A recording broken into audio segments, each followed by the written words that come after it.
Welcome one, welcome all to another episode of Tales of Tamriel. I have to say thank you to the Elder Scrolls community this past week for your amazing support and comments towards this project. The support we have gotten has been very uplifting, far more positive encouragement than I expected, so I was very pleasantly surprised. I've gotten offers of assistance from people if I needed any help with anything. We got positive feedback and even helpful tips from other podcasters on how to make our podcast better. It has just been amazing to have the community support, and we thank you for this. Real quick, I have another funny story for this week. I was out shopping for some groceries for my wife, Thais. She had asked me to pick up a few things on her way home from work. I had forgotten my headphones for my phone, so being the type of person that I am, not caring what people think of me, I had my phone just playing the different Skyrim songs that were redone by Maluka. If you haven't listened to her yet, she is amazing. You really should look her up. Anyway, as I was shopping, I was just listening and singing along to the songs. Yeah, I know, I'm that weird. I heard another voice coming from behind me. This young lady actually had been following behind me and heard the music and started singing along with me. She comes up laughing, going, "Oh, I love these songs. I assume you love the Elder Scrolls." And we talked for a few minutes about how awesome the Elder Scrolls universe is, and I mentioned the Elder Scrolls Online. This made her ecstatic. She was like, "Oh, I cannot wait for this game to come out." And so I asked if she had pre-ordered yet, because at that day they had released the pre-orders, and she informed me she had already placed her order for the physical Imperial Edition at GameStop, which I thought was kind of funny because I had just purchased 2 copies for Thais and myself. I actually followed that up by introducing her to our podcast, saying that we are going to discuss the topic when we record next.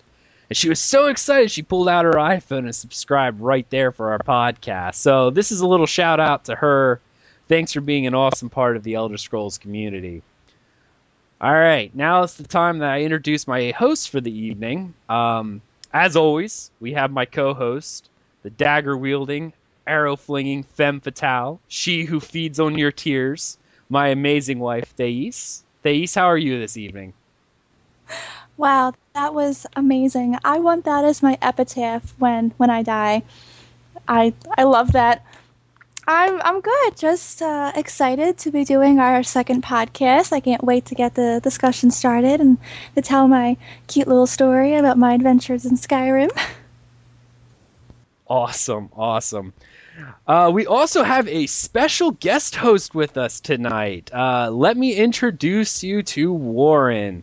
Warren, the anathema of all Khajiit culture. He who ripped Secunda from the skies. Warren, tell us a little bit about what got you into the Elder Scrolls series and what interested you in the Elder Scrolls Online. I'm glad that you introduced me with the fact I removed Secunda. We have to touch on that later. But no, pretty much I started with Morrowind. I have never played the first 2, although it's on my list. But I started with Morrowind and played through that. And then I didn't really play Oblivion too much. I played it for about 5 minutes, and I kind of got frustrated because I couldn't figure out how to get out of the starting. Well, I don't know if it was a jail or a dungeon. The sewers, yeah. I was kind of like, what kind of game is this? Like, I feel your pain. Because at that point, I think I was in. What was I? I think it was like middle high school or something, and so. I was into the straight up Call of Duty style, like, all right, let's just go and like get stuff done. I wasn't really too much into the role playing stuff, so I kind of got frustrated. But then when Skyrim came out, I picked up Skyrim and I had also at the same time, within the same month, just built a new computer it's pretty powerful. And so I started actually playing Skyrim and I got hooked. That was so sweet. I pretty much did the whole game. I completed the quest lines, all the guild quest lines, the separate, what is the Dark Brotherhood, the Thieves Guild, all those College of Winterhold, as well as the main quest. And so, right. Pretty much, I just kept playing it. And then I got the Dawnguard extension and played that. But this is the kicker. I don't know what happened. I don't think I've ever told you this. I don't know what happened, but somehow my save got corrupted with Dawnguard, and I lost everything. No. And so I kind of just quit. And I have yet to play the Dragonborn extension, but as you know, Aggelos, that I will be playing it very soon. I actually just reinstalled it, and I am starting the game again for the third time. So anyway, that's me. Awesome. Sorry, I talked a lot. Awesome. No, that's awesome. We love hearing all of that. And definitely one nice thing about Dragonborn is you'll be able to reset perk points by using those leftover Dragon Souls. So maybe you can remove one of your 9 million modifications because you'll have a purpose for Dragon Souls now. Right. So the Dragon Souls in the Dragonborn expansion actually serve a perk purpose. Can you fill me in on that real quick? Yeah. In Dragonborn, there's a point later on in the main quest line where you can expend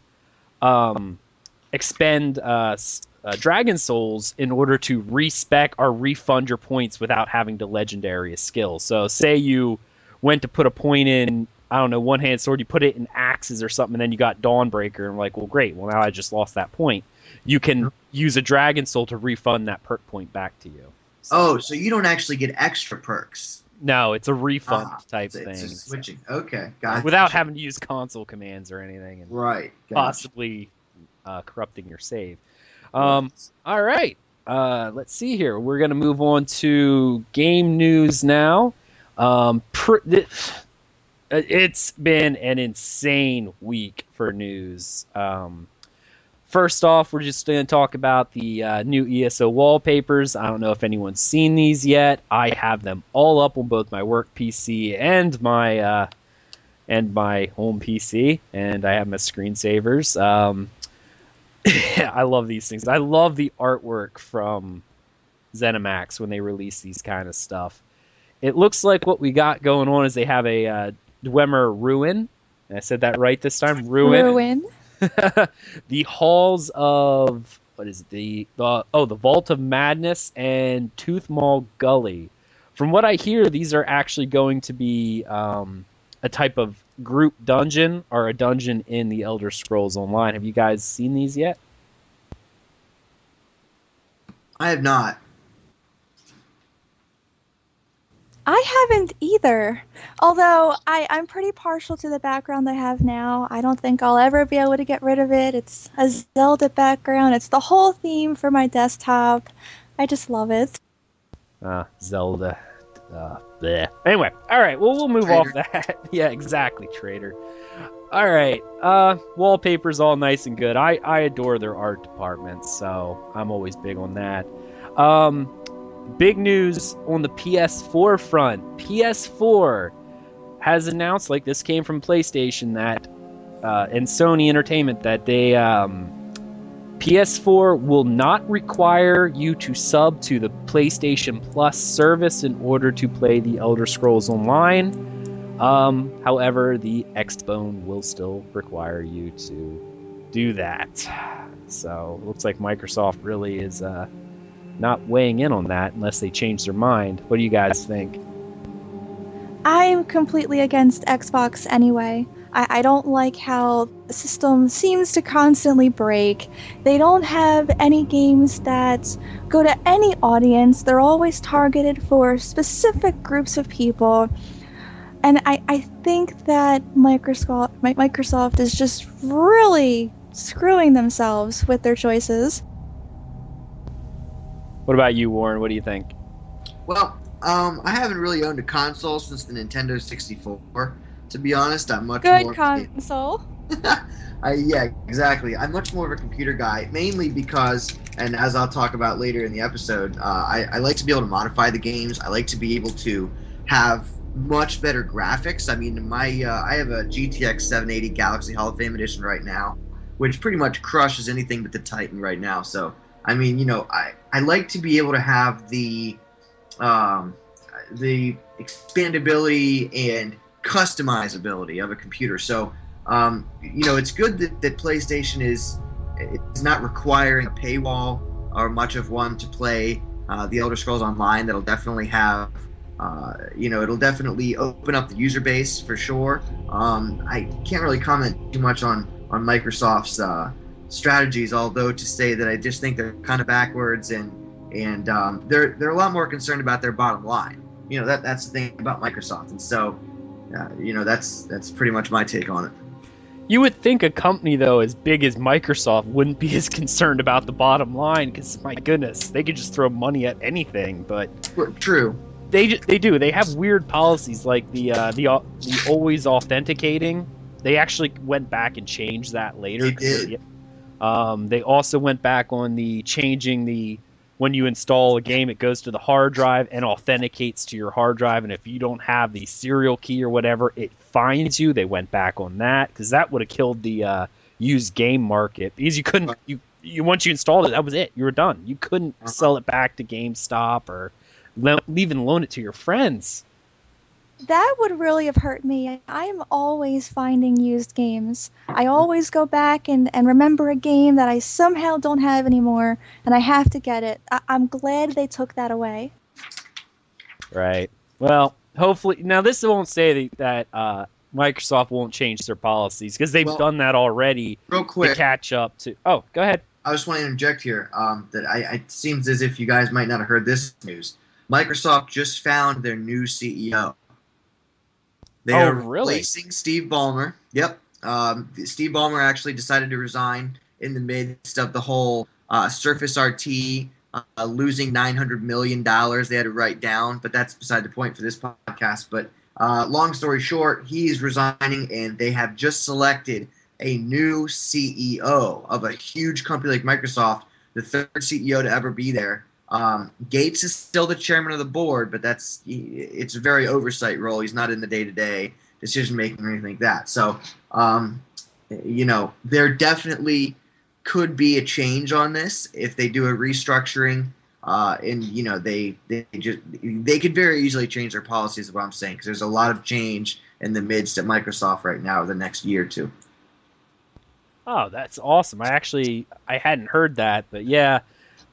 Yeah, I could see they are not unaccustomed to making changes to keep up with the competition, because like the whole always being online thing, they changed that because pretty much after they announced that, PlayStation did a conference and went, "Hey, we don't require that," and a lot of their fans started flocking to Sony because they're like, "Hey, who wants to do that? Who wants Big Brother watching us all the time?" But all right, I think we've talked enough about that. I think Xbox will probably change their policy because they're just alienating their players then, and that's not what they're after, especially if they're after bottom line. All right, moving on to the Ask Us Anything Pac-12. I'm not going to read over all of this because this is, game news is a small part of our podcast, but there's one particular question that they answered that I wanted to bring up because it's going to lead into our discussion topic. First question on the line is, do people who order the Imperial Edition gain a big gameplay advantage over those who don't? ZeniMax answers with no. With the Imperial Edition, you get the opportunity to play as a rogue Imperial who has broken from their Daedra-worshipping ways, and you gain a unique racial skill line of equal gameplay impact to other races' unique racial skill lines. As an Imperial, you also get a mount and the automatic ability to craft items in the Imperial style. All non-Imperial races will eventually be able to learn this anyway after locating the corresponding racial motif. Imperials do not begin the game in a unique starting location or via a separate quest, but they can start in any alliance as benefits their status as an unaligned outcast of their own province. Being an Imperial includes a racial skill line that offers unique gameplay opportunities, but there is not an overall gameplay advantage. It is an opportunity to set yourself visually apart in the lands of Tamriel. Gameplay benefits within this edition have been designed to avoid bestowing unfair advantages over players who do not purchase this special edition. This is cool content designed for some of our biggest fans who wish to have something different from the other collector's editions in the market. The only other alternative would have been to offer a collector's edition that offers no in-game items whatsoever. That simply didn't seem fair to fans who've been excited about this game and want some special digital items.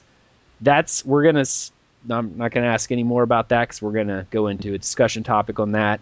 Next part of our news is you guys saw the trailer, The Arrival, right? And I know you guys have because you were all... You showed it to me. Yeah, we put it up on the wall here. Warren was over and we were playing with his computer, and we actually put it on a projector and projected it onto the wall and brought Thais out, and we all sat down and watched the new trailer. So what do you guys think of that? That actually goes in with the developer question too of the week. It was like, after seeing the trailer, what was your favorite part of the trailer? What do you guys think?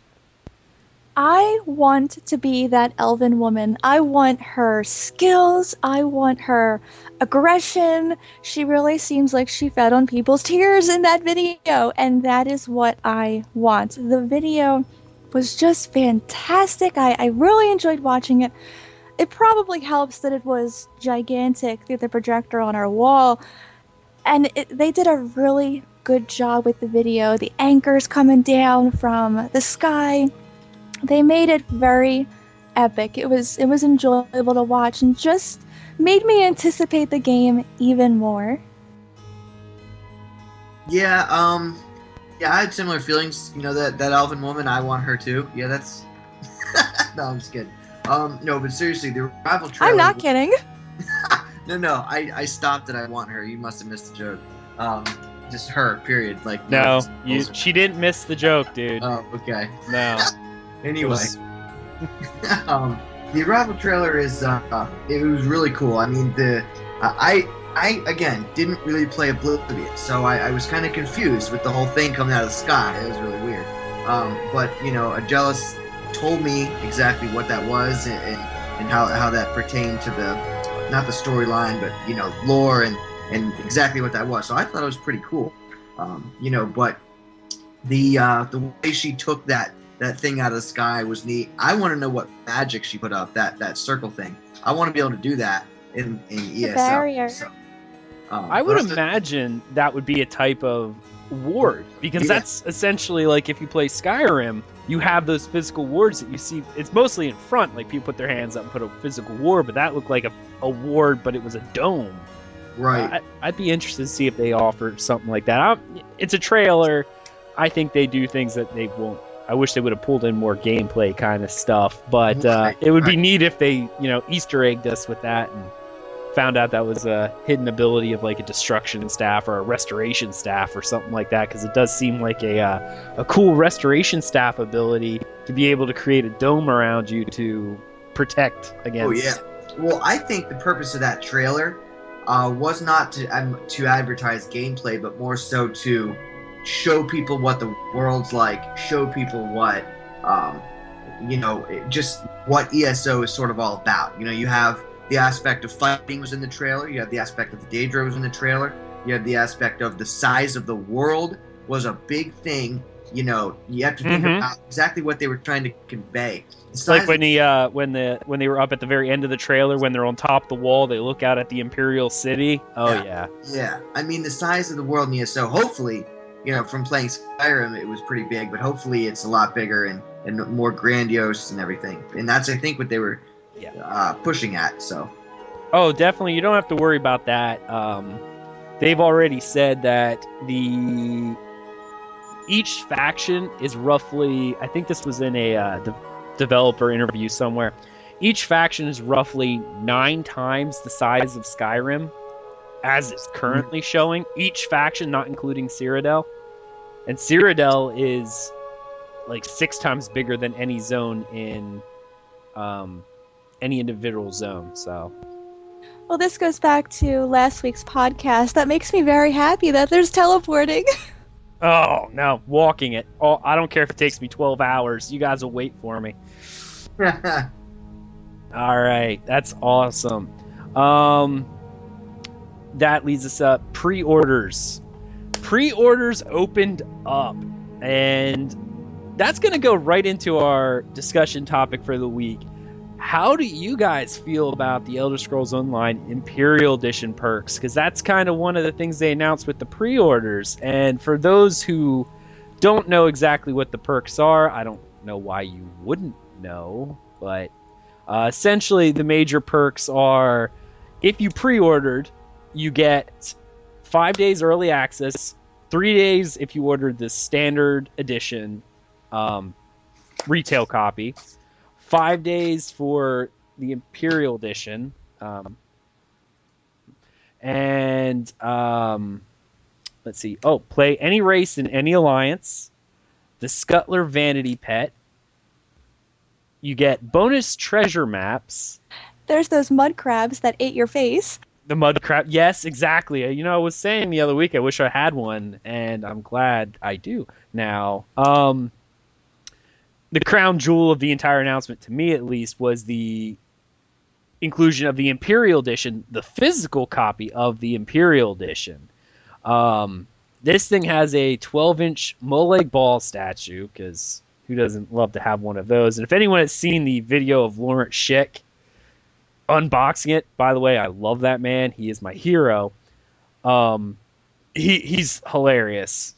So they get this awesome statue of Molag Ball. You don't really want to put this on your nightstand, because that's the last thing you want to do is wake up in the middle of the night and roll over and see that. Oh, dear heaven.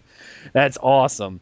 There is a map of Tamriel for the physical edition that you'll be able to hang on your wall. From what I understand, I think it's a 16 by 30. I think that's what it is. It's fairly large, I think. If I remember correctly, I'll have to look up the exact dimensions later. One of my favorite parts, and I know Thais feels this way, and Warren, I believe you feel the same way about this, the Emperor's Guide to Tamriel, the 224-page illustrated guide. Yeah, I really want that. Oh, I know. I cannot wait to get that thing. Have you watched the video from Lawrence Schick for the unboxing? I have not. Oh, No. You'll have to look that up, because he actually takes, he unboxes the entire thing and pulls it out. It looks really cool. Like when he was holding it up, it almost looked like it was leather bound. I doubt it, but it looked like it. I don't know. It looked really nice. Yeah, that was really cool. Now, that was for the physical edition. Now, the digital will have all this stuff, these digital copies. You will have the ability to play as an Imperial. You'll be able to get the Imperial White Horse right off the bat in all characters, so that's kind of nice. My favorite, the Mud Crab Vanity Pet. Mud Crab. And the Rings of Mara, which will allow you to perform the ceremony of Mara with a partner in-game. Sorry, Warren, I'm already married to Thais, so... I am so happy to get these rings, because there's nothing that I enjoy more than to tie down my husband in every aspect of his life, including games. So wait, the Rings of Mara are virtual, not physical. Yes, these are virtual. They're in-game. Essentially what happens is you get one, you get 2 copies of them, and essentially when you perform the ceremony, you give another one to another in-game, like another player.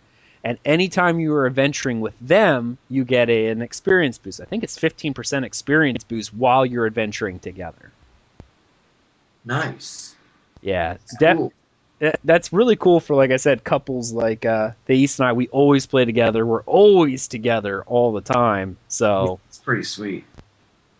Yeah. Now, is that the only way to obtain Rings of Mara, or can you get them otherwise? I'm glad you brought that up. No, they're actually said they are available in the game later on. We don't know how, but I have read that where they said that they are available later on. So I know people were like, "Oh no, they're gonna have an unfair boost." It's a benefit at the beginning because you bought it, you get it early. I believe you're able to buy them later on and maybe use them for another character or something along those lines, or you can use it for your main character later on, but you have to earn them in game, so it'll take you longer. Whereas the people who buy the Imperial Edition get it at the start. Gotcha. All right. That is that for the Imperial Edition. So the major news and discussion topic we want to talk about is, what did you guys feel about these pre-orders? like and the benefits that you get from them. Ace, go ahead. I think it's fantastic. Everything that they're including in this Imperial Edition is exactly what I would expect from the Elder Scrolls Online. I am most excited about getting the horse. I love to collect mounts and pets, and just to have, and I love teleporting, so just to be able to have this faster form of travel right off the bat is something that's fantastic to me. I am kind of lazy. I don't really want to walk everywhere. I also like that they're adding the option to play as this special race. Not that I don't like the races that are already out there. I love the Dark Elves. It's probably what I'll still play. But just having that option to play this special race because you bought this Imperial Edition, I think that is a wonderful addition to this collectible item. Warren, what were your first thoughts on this? On the pre-order in general. Yeah, like the pre-order bonuses and stuff. What were your first reactions? Well, like she said, the horse. I mean that's pretty sweet. In the fact that it can run faster is also pretty cool. The Rings of Mara, I have to find an in-game girlfriend, so that'll be a task. And Oh man. I know, right? And then, ladies and gentlemen, he is taking applications for that right now. If anyone's interested, you can email talesoftyriapodcast@gmail. We'll get that application to him right away. Yep, for sure. And so, the biggest thing to me was that book. I mean, that's the book, the horse, and the also the fact that you get 5 days early and all that other stuff. But what would cause me to buy the physical pre-order would be that book. I mean, that's pretty cool, and the map and everything as well. I'm a big physical thing guy. So if there's physical bonuses and stuff, and that's what would sway me. So that's my take on that. Awesome. Aggelos and I already have a wall with our giant Skyrim map, so having that physical map come with this special edition makes me really happy because we'll have another map to add to our in progress wall of maps. So that I'm really happy about that. But this one's the whole Tamriel, I believe, right? Yes, that's correct. Yes. It is all of Tamriel. Yes, we'll have like everything. Yes. All right. Now, getting into discussion, I'm going to play a little bit of devil's advocate here. There has been a lot of negative talk about this. And I think a lot of this is coming from, now, given, I'm not saying anything bad to these people, but the Elder Scrolls fan base that only played the single-player games, and which is why I'm very glad we have Warren here, because he's an MMO noob.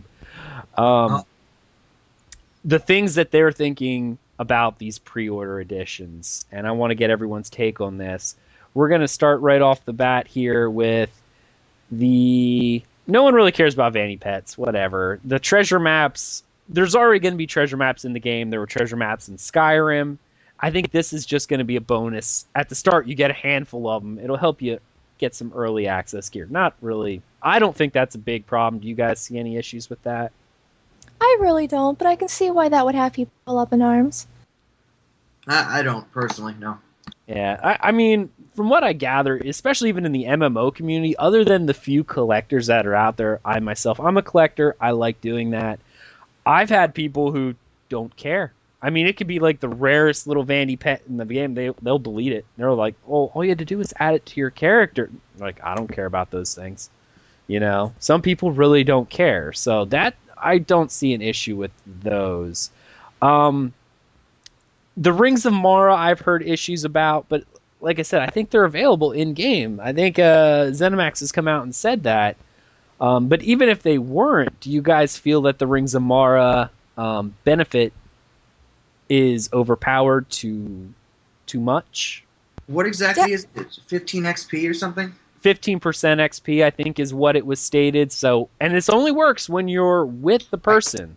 So you have to be partied with the person in order to get it. People like you two who are always with each other, I think over time, if you play a lot and you're always with each other, it could depending on how that stacks, definitely could get to the point where it could be unfair. But I'm pretty sure that they'd have to be available in game. I mean, I haven't looked it up, but I'd be shocked if you could not obtain them elsewhere. After doing some quest or get to some point. So. Well, see, they've already said, and this was later on, they were talking about being able to have this type of marriage ceremony in the game. I don't think they used the word marriage because the guys like if two guys and whatever want to get together, whatever. We're not going to call it marriage. We'll just say it's a partnership that you perform this ceremony and it's available. So they've already said this months ago that there was going to be something in game that you could do that was like a type of marriage ceremony that would benefit in this way. And I really think this is just a people who spend the money on the Imperial Edition get it early, so you get it from day one. I don't see a problem. I don't see it as a problem either. Whenever you buy a special collector's edition, those people always get things early or get things special, but not everyone can get these collector's editions. So of course there's going to be people who are unhappy that they are not getting this special treatment. But that just goes with being a collector. When you get these special editions, you get these special items, doesn't necessarily put you ahead. I don't think we're going to have an unfair advantage at all, because we're not just going to be grinding animals or people for experience. We're going to be doing quests and we're going to be exploring. We're probably not going to be using these rings to their full advantage. It's just people get unhappy about any old thing. I will preface this with saying that I believe that the physical Imperial Edition is the only thing that's limited. I think there was even a post saying that you'd be able to buy the digital Imperial Edition going forward at any time, and anyone who bought a standard edition will be able to go into their account and will be able to upgrade to the digital Imperial Edition for the difference in cost. So it's not limited. No. Only the physical. The physical is limited. Then nobody has any reason to complain, in my opinion. I mean, if if the physical things are the only things that are limited, and all the in-game perks are able to be bought. See, here's the important factor: they're not discriminating. See, they take a lot more flack for that. Sorry, I didn't mean to cut you off. I just want to say this real quick. The fact that anybody can buy these, just with X amount of dollars is the only factor. So the only way that I could see people complaining is about the price. I mean, and people who are willing to pay more should get more. So, anybody who's complaining, just be like, all right, how about you just go buy it? That way you get the perks. You know what I'm saying? I mean, the game's going to cost money anyway. I don't know. Anyway. No, I agree. And, I mean, anyone who says, oh, this is unfair, that people honestly doesn't know how capitalism works. I mean, me and you can go buy the same car, but I get a standard edition, you get the luxury model. It's technically the same car, but you get the, the 20-disc CD changer, you get the, integrated MP3, OnStar, whatever the case may be. But you shelled out the extra money, right, the luxury, exactly. The leather seats, the moonroof. I'm like, well, mine doesn't. Is it? Can I claim that's unfair? Right. Exactly. We got the same brand of car, same year, but he flopped down an extra $15,000 for all the luxury. That's not fair. I should have them too. No, that's exactly stupid. But yeah, no, the Imperial Edition digital will be around forever. So I mean, and if you guys have bought Collector's Edition in the past, to be honest, I didn't think this was that expensive. I mean, for the physical Imperial Edition, it was, after like taxes and everything, was like $115. I think we paid more for our Guild Wars 2 Collector's Edition than we did for this Imperial Edition. Oh, we did. I think they were $150 outside of tax and everything like that per one. And we bought 2 because we're both huge nerds. Yeah, I remember the guy rolled them out at GameStop and was like, "Yeah, thanks for the almost $400 in sales."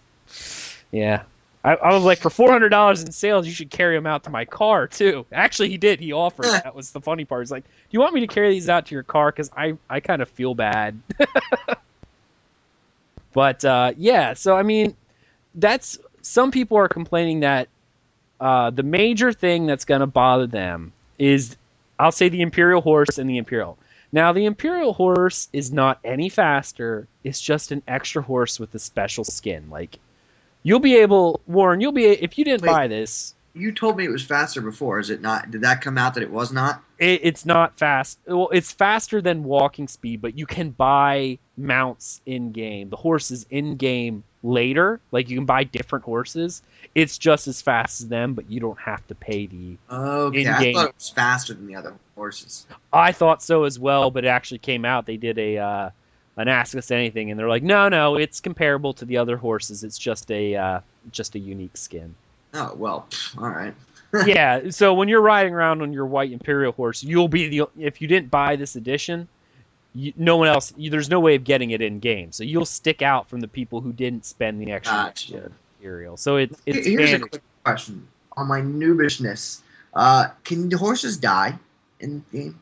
In MMOs, generally no. Horses are almost like a think of them almost like a spell or a physical item that you carry around. Like, you can equip a horse, because there's been, I'll say this, they've actually posted this. This isn't breaking any NDA, because they posted screenshots from ZeniMax of the character model, and one of the things that they had at the bottom was what your active mount was.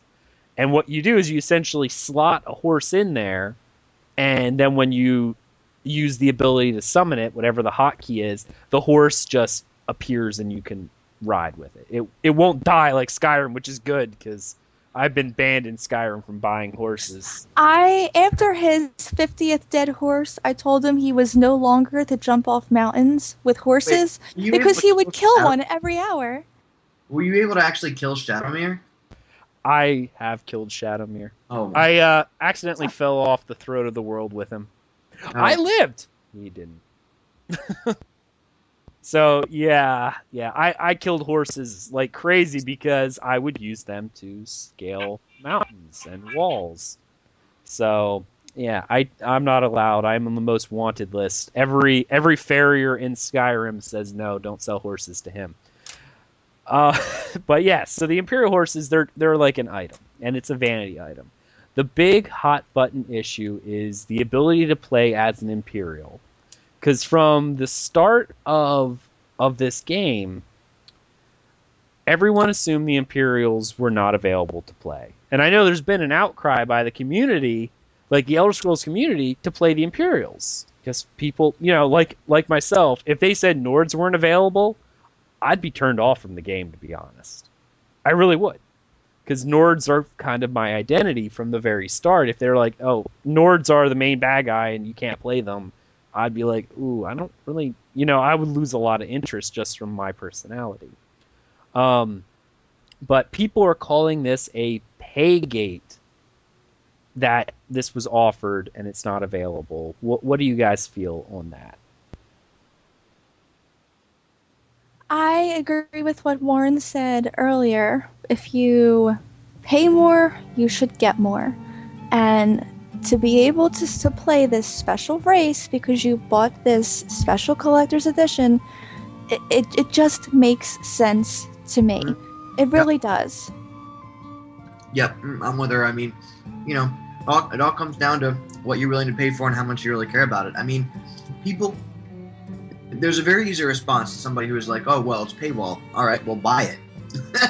I mean, the only reason that I can think of that would be an issue is if someone is, like, poor to the point where they would not be able to buy it. But, I mean, what else are they buying with their money? Are they buying cigarettes? Are they buying, everybody has their vices. Everybody has something that they spend their extra money on.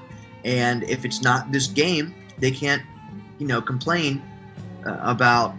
And if you're so poor that you can't even afford any vices at all, maybe you should not be playing the game. And I agree. I I wrote that exact same thing down when they announced the subscription fee for this game. People were like, well, I can't play this now. I can't afford that. I'm like, if you can't afford $15 a month for an entertainment, maybe you should consider, getting a better, looking at your fiscal situation before you attempt to, this is entertainment. This is like HBO. Come on, guys. If you're paying for HBO or something like that, you're paying for an entertainment venue. This is what you're paying for. If you really can't afford it, if your money's too tight, and you know what? I know there's a lot of people out there who have money issues, but if you have money issues that are that bad, maybe you shouldn't be playing games. Maybe you should look at improving your quality of life. And if you can afford it and you want to play as an Imperial and you want the special skinned horse and you want the mud crab nipping at your heels, then pay the extra money and get what you want. Mm-hmm.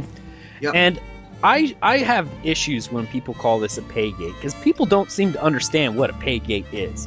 A pay gate is when you get up to a certain point and they go, sorry, you can't go any further until you pay us this. One of the perfect, if you guys have ever played in the Lord of the Rings Online when it went free to play, that's a pay gate game, because essentially it's free to play. You can log in, you make your character, you're good to go. But every couple levels, you have to buy quest packs. Like in Skyrim, let's just take this into Skyrim for instance. A pay gate would be you get out of Helgen, all right, yeah, la la la. You run down to Riverwood, you get to Whiterun, great. You do all the quests there, you're awesome. I want to travel to Markarth. You get to Markarth and you get a pop up on your screen going, "Whoa, thank you for playing Elder Scrolls V Skyrim. We hope you enjoyed your experience. We have a plethora of quests available to you in Markarth, but you have to unlock it. Please give us $5. That's a pay gate. When they block off content that you cannot access unless you pay money is a pay gate. Right. Playing an Imperial, this does not stop you from playing the game. Make a Dunmer, make a Nord. You can access every quest, everything in the game. You just can't be an Imperial, which is, for those who've played MMOs and bought these things, MMOs since the beginning of time, when you've done Collector's Edition, had unique exclusives. I mean, and this isn't even the first game that's offered races. I mean, I think, oh crud, I wish I could remember one of them off the top of my head right now. I think one of the EverQuest games offered that if you bought a Collector's Edition, you could play a special race. I think it was Drow, or no, it was a Neverwinter game. One of the Neverwinter games that you had to buy a Collector's Edition, and it would allow you to play as Drow that were not available anywhere else. So this is not new in the world of games. So I don't know why people are making such a big deal about this.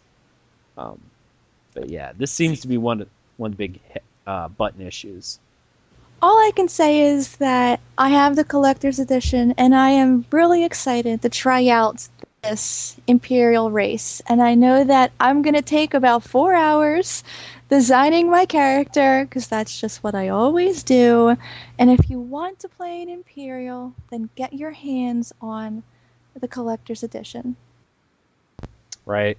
And you know what? I'm going to be frank with you guys. Imperials suck. You guys played them in the other games. Their racials were terrible anyway. No one wants to play them. I think I should write. I'm more angry that this is a benefit of the Collector's Edition, because Imperials, they suck. So I want to write an angry letter to ZeniMax. Dear ZeniMax, your Collector's Edition benefits suck because I hate the Imperials. Their racials are terrible. I want another mudcrab pet. There we go. He wants a horde of mud crabs. I do. I will siege every keep in Cyrodiil with an army of mud crabs, and you know what? I'll win. Because mud crabs are overpowered. All right, next part of this is, and this is another big one, and this is one that I both like and I don't like, the Explorers Pack. Now, the Explorers Pack was only, to our knowledge, and ZeniMax has not announced this yet, and I'm kind of torn on this, and I'll get into it, that only pre-orders get the Explorers Pack. Again, there's a vanity pet, the Scuttler, the bonus treasure maps, and the early access. Who cares? The big the big one is being able to play any race in any alliance. I can make a Nord and join the Aldmari Dominion. I don't know why I would want to, because they are dirty, filthy elves. But I could if I wanted to. What do you guys feel about that? Do you feel this, A, breaks the lore they set up for the game?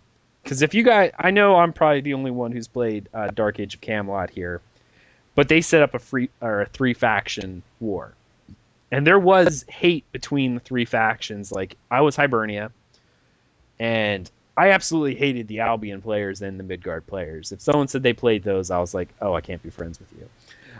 It really did. It created a type of rivalry that was really cool, and they were setting this up.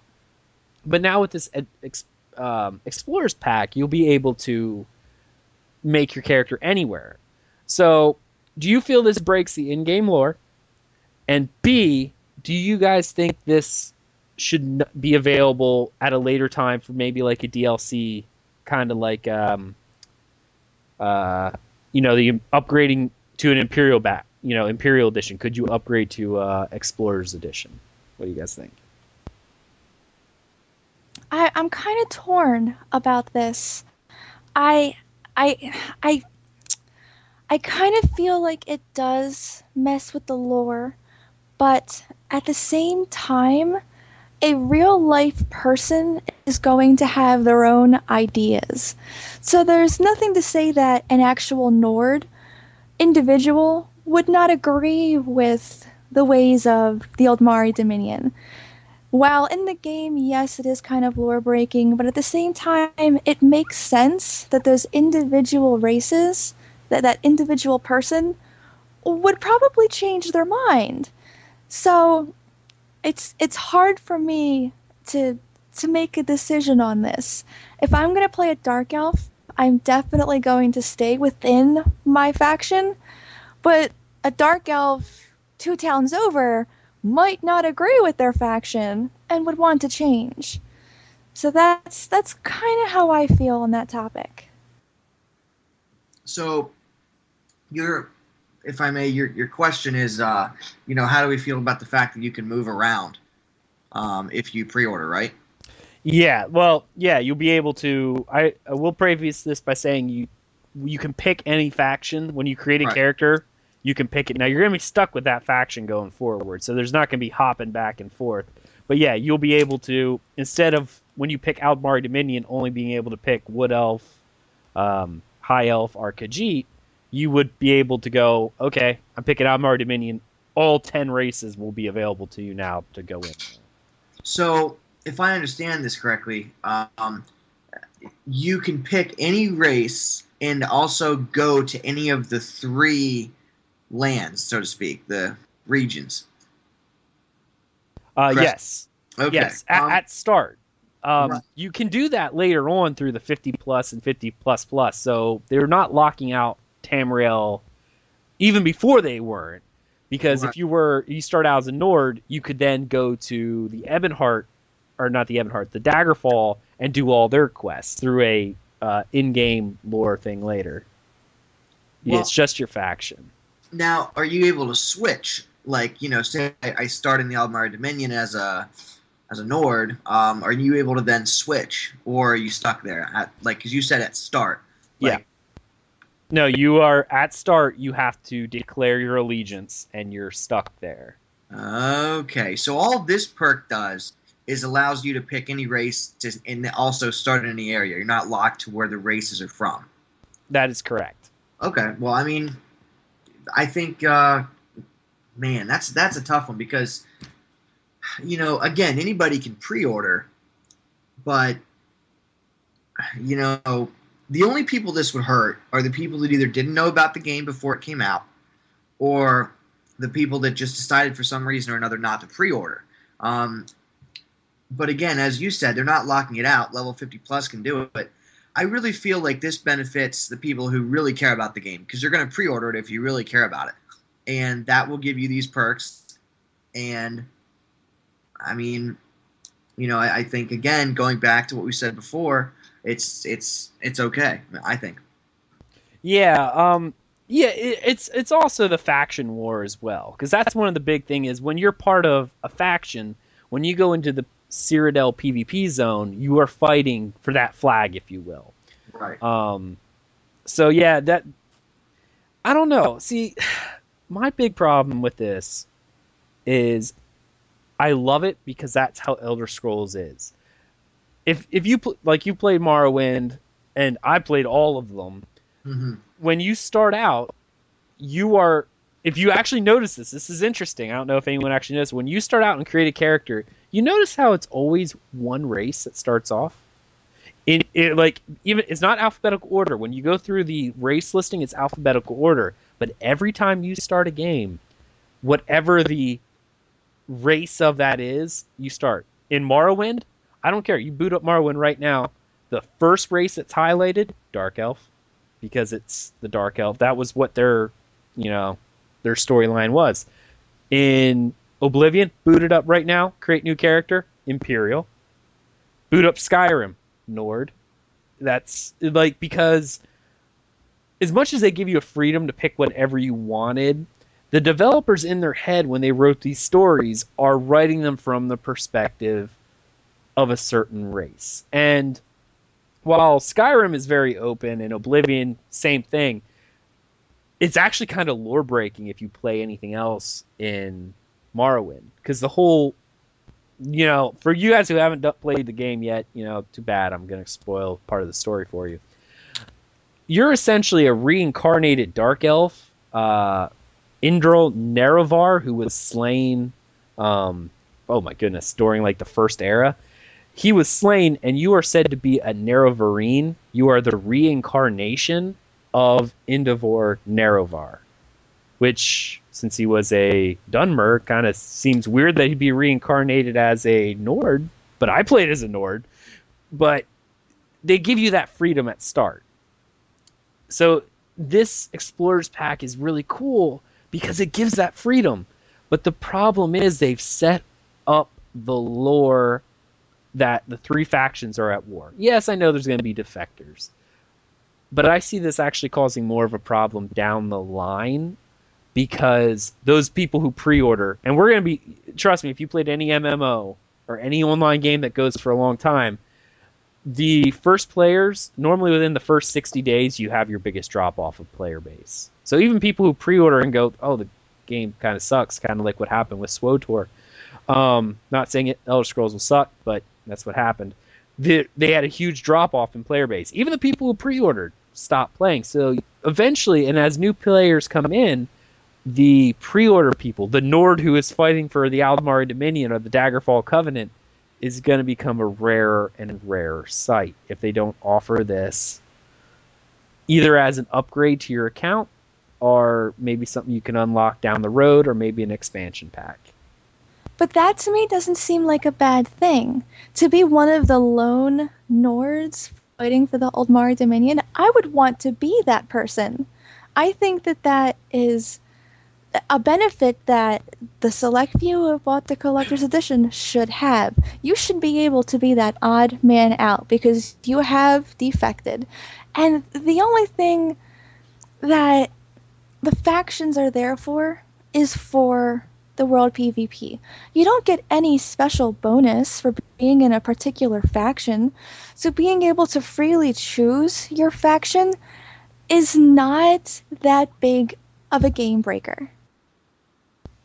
I could see that, and I see that's what I'm torn about because I like that, but I feel like it's almost like I feel like they're shooting themselves in the foot with this because people will eventually complain about it because the Explorers Pack is very, very Elder Scrolls. I will give it that, but it also is a terrible idea for the three faction PvP because look at World of Warcraft, for example. There were only two factions, that Horde and Alliance. But what did we do when we wanted to switch servers? We didn't just pick a server that sounded cool. We looked on the different websites to find out, is this a Horde heavy or an Alliance heavy? Because we wanted to go to where we would find the players. Eventually, that's what's gonna happen. is you'll see the people going, there's going to be a faction that's very popular, and everyone's going to play it on every character. You know what I mean?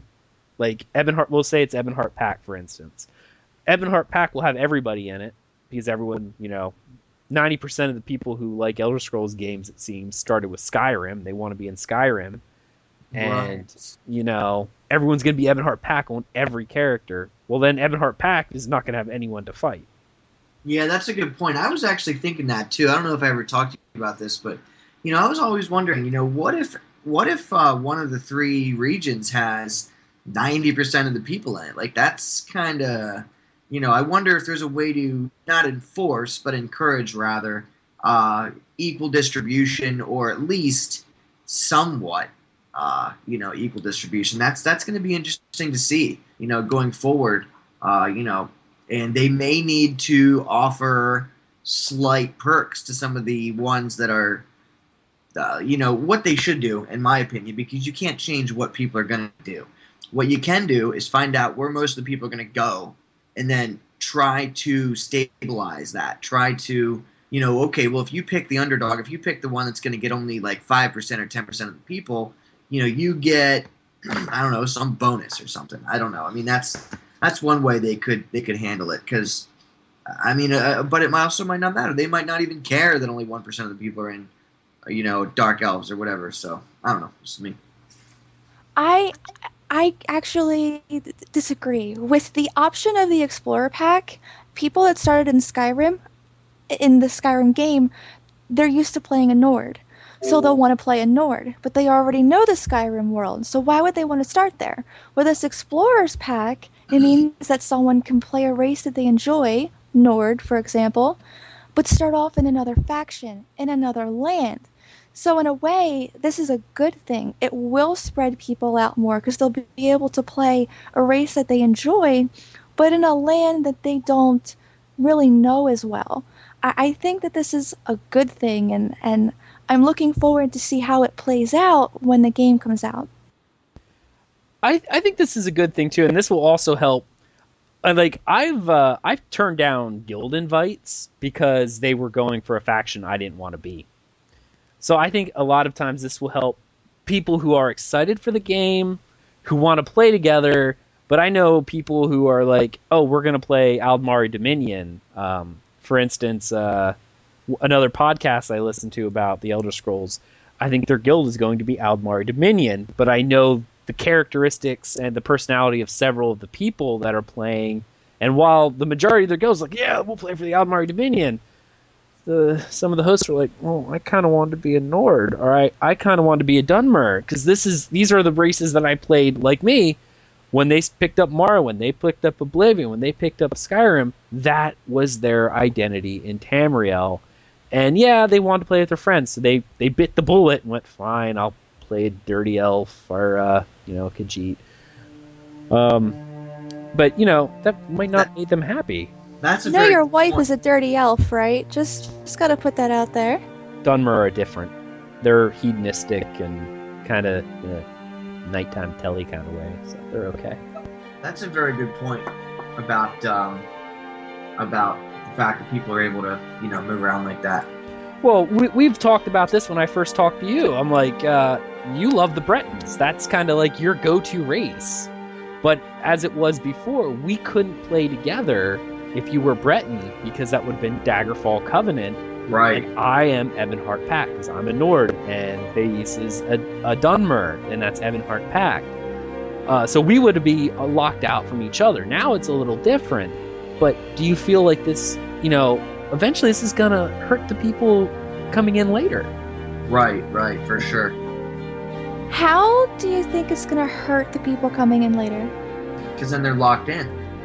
Exactly. They're going to have to make the decision that all the rest of us were mentally preparing for. But now, let's say I make a Nord on Daggerfall, and sometime later a friend of mine says, I'm going to pick up the game, and, I'm going to join you. I'll be a Nord too. Well, you know how you could get around this? Even though it's just make a Breton. Well, right, yeah, but I mean literally get around this. It's kind of underhanded, but you could buy a couple pre-order copies, so you have the pre-order serials, and then if your friend says, "Oh, I'm going to pick up the game," be like, "All right, yeah, buy it from me. Here you go. Now you can be whoever you want, wherever you want." Well, now just so the audience knows, I'm an econ major, so I kind of am always trying to figure out either ways to make money or how the world works in that kind of way. And I just thought of this just now. People could make a market out of this. People could buy a whole bunch of digital pre-order copies and serials of this game, and then sell them on eBay and be like, "Hey, this is a special one where you can be who you want, where you want." Boom. And they might actually go for a premium down the line. Or did they block that ability out after the start of the game?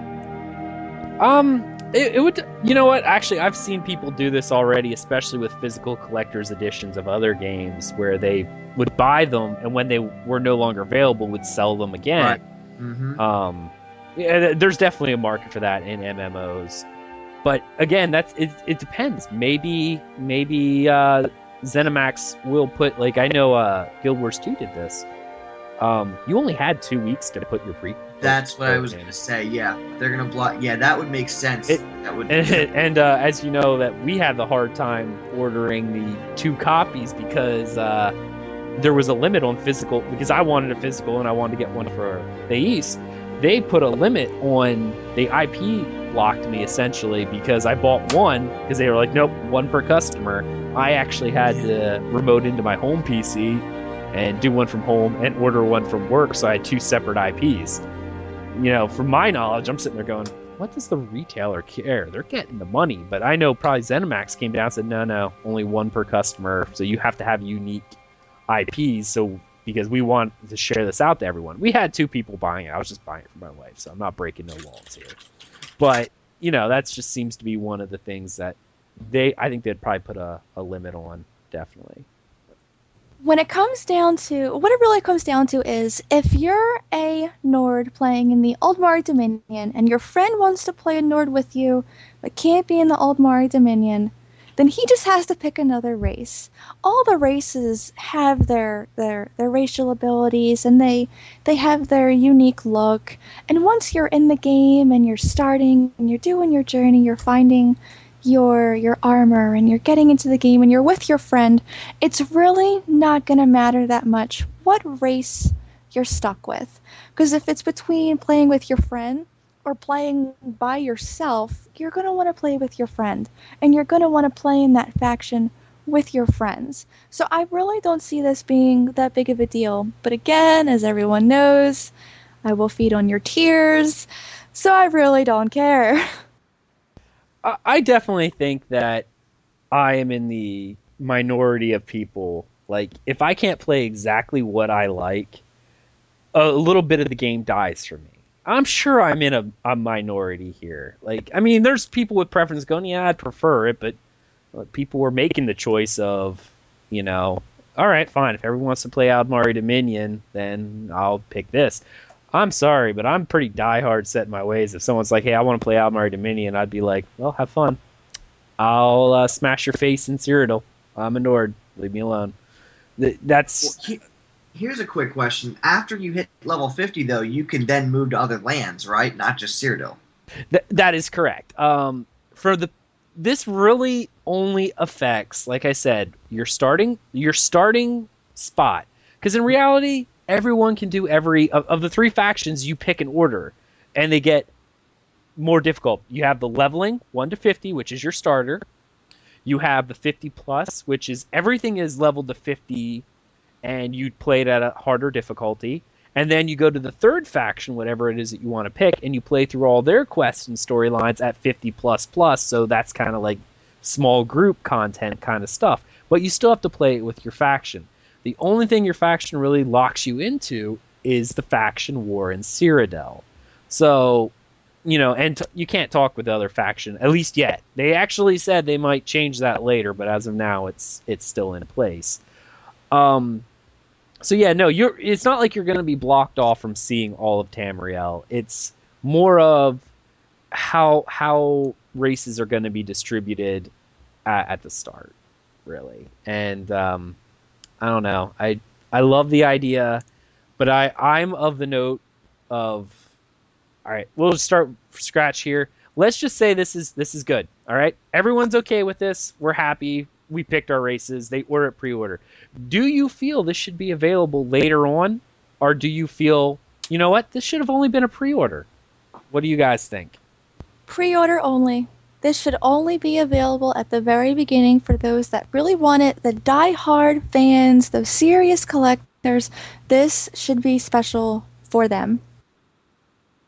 I think they should. Oh man, I think they should make a way for this to be available later, either through a very hard quest or money or just some way. I think that there should be some way so that, you know, people who either find out about the game later or get into the game later, you know, didn't have to be around at X time, you know, so that they could get this perk, you know, so they can play with their friends on whatever thing. But definitely should be exclusive. Definitely shouldn't just be, all right, you know, here, pay $10, you can start wherever you want. It should be either difficult to get or, you know, sold in limited quantities at times. Like, okay, on March 1st, 2015, we're going to open up 1,000 orders of being able to switch or whatever. You know, I don't know. That's just my take on it, but I doubt they'll do something like that. Yeah, I like this. I know why they did this. This was definitely a nod in place to the diehard Elder Scrolls fans who go, Elder Scrolls is about freedom, you know. And those diehard fans are the ones who who have been following this game, you know.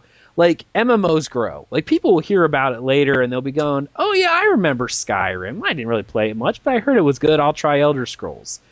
This, I think, was definitely a nod from ZeniMax to the diehard Elder Scrolls fans, saying, you want freedom?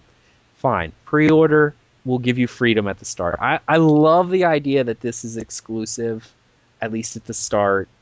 I'm thinking like you said, Warren, going down the road. You know, for the masses, I really don't care about the masses. The nameless faces masses, I just say, I'm sorry, you missed out. But I'd really feel bad if one of my close friends, like Warren here, Warren, if you didn't buy the game at launch and you were really dead set upon playing your Breton, Right. and then you couldn't play with me if I picked somewhere else. You Right. know, I mean, yeah, you can make another character, but I'm sorry, I'm a one kind of character kind of guy. I play the same character for years in MMOs because it's constant content. I just keep going back and bringing it forward, and starting the prospect of starting over is not something I look forward to. Mm-hmm. Because you grow attached to your character when you play them for a long time. So, you know, for the nameless, faceless masses, I love that this is exclusive and a nod to the Elder Scrolls fans. I'm still somewhat torn that for friends later on down the road. I mean, again, some people aren't as tied to their race as I am, but, you know. And I also think that the first few months, at least the first month or two, the Cyrodiil situation is going to be kind of interesting because everyone who will be playing in that first month or two, 95% of the people are going to be pre-orders, and the faction is going to be all over the place. And I'm not worried about balance issues because they're mega server technology, which is kind of interesting, Warren. You'll get a kick out of this. You were talking about the factions. Mm-hmm. Cyrodiil has instances, so when you go into Cyrodiil, you are assigned, this is Cyrodiil Instance 1. Okay? Aggelos, you're assigned Cyrodiil Instance 2. Now, you'll be able to join your friends and stuff, but this is just for an example. So when I go into my Cyrodiil, we could both be standing in Cheydinhal, and we won't see each other, because we're technically in a different instance, or a different server of the game at that point in time. And they have soft caps going, okay, we will allow, for ease of numbers, we will allow 100 of each faction in here. And after that, so you have 100 Aldmari Dominion, 100 Daggerfall Covenant, and 150 Nord trying to, okay, I want into Cyrodiil version 1. It goes, okay, we'll let 100 of you in.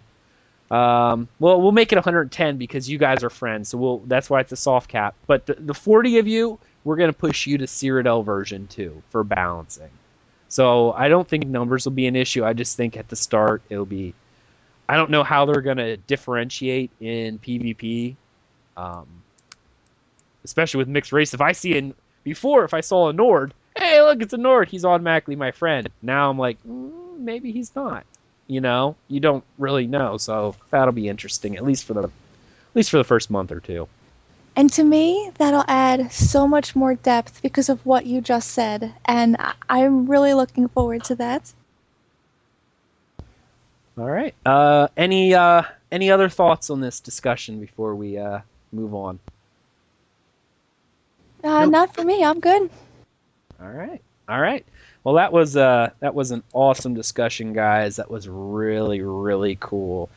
All right. Now we are going to go into the personal story time, the Tales of Tamriel. And as always, we're going to have ladies going first. So, Thais, why don't you entertain us with a story from your adventures in Tamriel? All right. Well, my favorite stories, at least until ESO comes out, are always from my very first playthrough in Skyrim, because everything was just so open and so new. And when I was thinking this week about what story to tell, one that came to mind was one that really shocked me and made me sad. I remember when I was first heading to Riften, because I was really excited to get into the Thieves Guild, and I just wanted to steal everybody's crap, and I wanted to pickpocket everybody that I saw. And as I'm walking to Riften, I come upon this gorgeous glade, and it was the Autumn Shade Clearing. And it was just so pretty, and there were these fireflies just twinkling around the glade, and it looked so nice. So I walk in, and there's nothing that I can see, no enemies, just light coming in through the trees. No enemies yet, but now that there's no enemies, the further I'm walking, I'm going, oh, this probably isn't a good sign. So I walk in a little further, and then something pops out of nowhere, and my immediate thought was, wow, this is gorgeous. And it was a spriggan. And anyone who's seen the spriggans in Skyrim will know that they look very naturey, kind of like they are made of twisting bark from a tree. They kind of glow green, and they have wind twirling around them with like leaves, and they just look so nice. And I'm thinking, oh, I'm gonna be friends with this spriggan, although most objects in this game want to hurt you, but my immediate thought wasn't that this spriggan wanted to hurt me. So as I get closer to this spriggan, I don't have my bow out, I don't have any of my spells, I'm just walking up to this creature, and the spriggan attacks me once, saps all my health, and I'm dead. And I think at that point I was a little shocked, because I don't know if it was the spriggan that killed me or if something came at me from behind. I had no idea. I was so upset. And of course, I'm meticulous with saving, so I brought up my save point, which was right around the glade. So I walk into Autumn Shade Clearing again, expecting to find what killed me. And there's this spriggan. Like, oh, what a nice little spriggan. I walk up, and I die a second time. It just saps my health. Then I finally think to myself, well, maybe it's the stupid spriggan. So when I load my save for the second time, I walk into the glade with my bow drawn, and I knock an arrow, and I'm aiming at the spot where this spriggan has appeared twice now. And as soon as it pops up, I'm so sad because I have to shoot it with an arrow. So I loose my arrow, and only a little bit of its health goes down, and it starts shooting these green things at me, and I'm running, and I'm trying to dodge. It's already too late to stealth, so I can't stealth behind anything. There's no rocks that I can see. And I maneuvered around the back of the spriggan, and more spriggans popped up, and I died a third time from this creature that I thought was so beautiful originally. So on my third save attempt, I pop up, and now I'm ready to kick some butt because these spriggans have now killed me 3 times in a row. I So have go no in. sympathy for you. All I'm gonna say, no sympathy. After my legendary, none. Go ahead. Go ahead. Little 3 deaths, whatever. It was heartbreaking to me because I was already in love with these gorgeous spriggans and they're just, killing me relentlessly. So I have my bow drawn and now I'm ready to just kill them all. But this time I stealth in. The spriggans don't really work very well with stealth. They kind of automatically know that you're there. When they pop up, you can see your little stealth eye getting bigger and bigger. So before it completely sees me, I let loose as many arrows as I can. I kill the original Spriggan, and I turn around. There's 2 more Spriggans, so I kill them, and I'm looking down at this dead Spriggan's little tree knot, because for some reason that's what they leave behind, and I'm so sad that I had to kill this beautiful creature of nature. So as I'm standing there over its dead carcass, I feel very sad and disheartened that I had to kill this, but I was glad that it only took 3 tries to finally finish my first glade. So that's my story for the week, me versus the Spriggans. I hate Spriggans. They are awful. They're relentless and they're strong, and you don't picture that when you first walk up to a Spriggan. They just look so serene, and then you're dead. Ouch. Pretty much.